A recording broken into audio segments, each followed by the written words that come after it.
Naghirapan tayo noon. Pero alang-alang kinaya na, Miguel. I hope we can put that all past us. Para ko kila Ella at Miguel. At gusto ko malaman mga Atty. Ramirez na hindi na mangyayari ang nangyayari sa Marina. I will personally make sure of that. That's good to know, Mr. Alacon. Sige. Lydia, ihatid mo na siya sa kwarto niya. Opo. I hate you, Mommy. I can't believe kanina hindi mo man lang ako kinampihan. Because you acted like a sore loser. Parang hindi kita anak.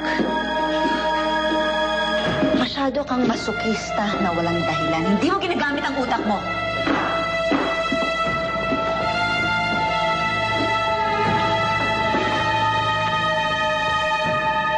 Dali lang! Uy! Bilisan yung gumawa ng inaanak, ha? Oo, para magkaapo na sila. Hindi mo bala. Ate ba? Okay yan? Okay yan? Ay, pala si Lolo Tola. Masyado ka nilang minamadali. No? Oo nga. Huwag naman. 9 months. 9 months. 9 months in the making. O, sige, bilisan nyo na. Ang dami nyo. Ma! Sir! Handaan nyo na, magiging lolo na kayo.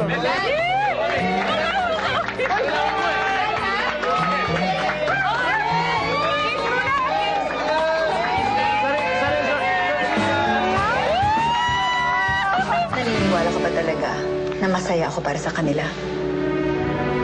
Of course not. Ginawa ko lang yon para mabawi ko ang tiwala ni Jaime. But right under their noses, sisirain ko ang kaligayahang dinulot sa kanila ng araw na ito.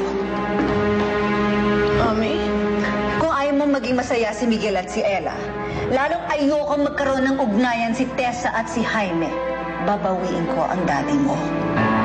Babawiin ko si Jaime at all costs.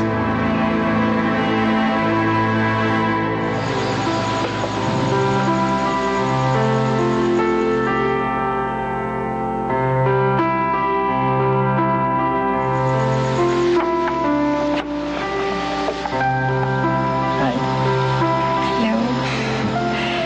Naalala mo ba nung unang beses na nandito tayo? Makakalimutan ko ba yan? Yung unang araw na nag-desisyon ka na ipagtanggol yung relasyon natin sa pamilya mo.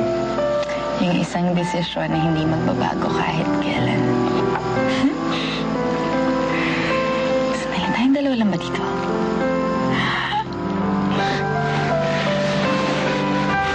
Yung gift. Yung kaibigan ko big supporter natin. Pinagkatiwala sa atin yung buong bahay?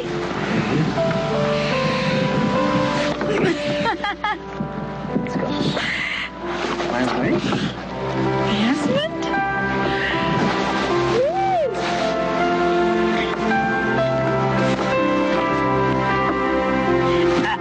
Sabi ko na gagawin mo yan eh. Let's go. Tula mo!